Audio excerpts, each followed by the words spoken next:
Public का support है, आम जनता इस बंद का समर्थन कर रही है, क्योंकि आज महंगाई चरम पर है, आज घर चलाना मुश्किल हो गया है और ये भाजपा सरकार हमारे देश को बेच रही है। सेल, भेल, रेल, अस्पताल, सारे चीजों को बेच रही है। इस देश के बेचने के खिलाफ आज जनता भी, देश की जनता सड़कों पे है और इसके साथ ही 9 माह हो गए हमारे किसान सड़कों पर बैठे हुए हैं। तो इस तीनों कृषि बिल वापस करने के लिए और इसके साथ ही जो हमारे देश की स्कीम वर्कर बहने हैं, आशा, आंगनबाड़ी, रसोईया, ये ममता, जिनके बल पे आज सरकार का तमाम स्कीम जमीन पे लागू होता है, मगर इसे सरकार ने बंधुआ मजदूर बनाकर रखा है। इन्हें न्यूनतम मजदूरी तक नहीं मिलती।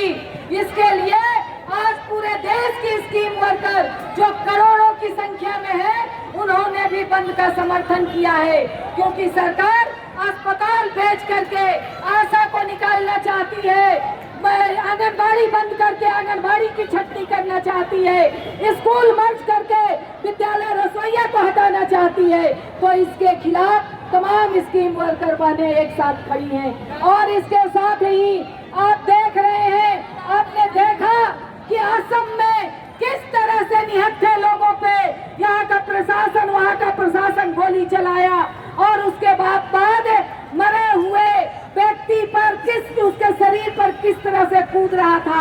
आप सोच सकते हैं कि किस तरह की शर्मनाक घटना इस भाजपा के राज में हुई है।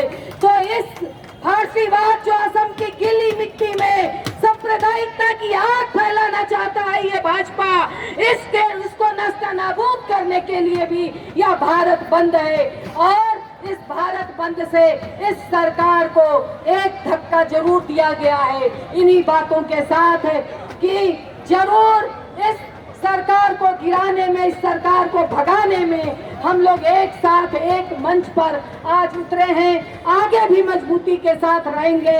इंकलाब जिंदाबाद।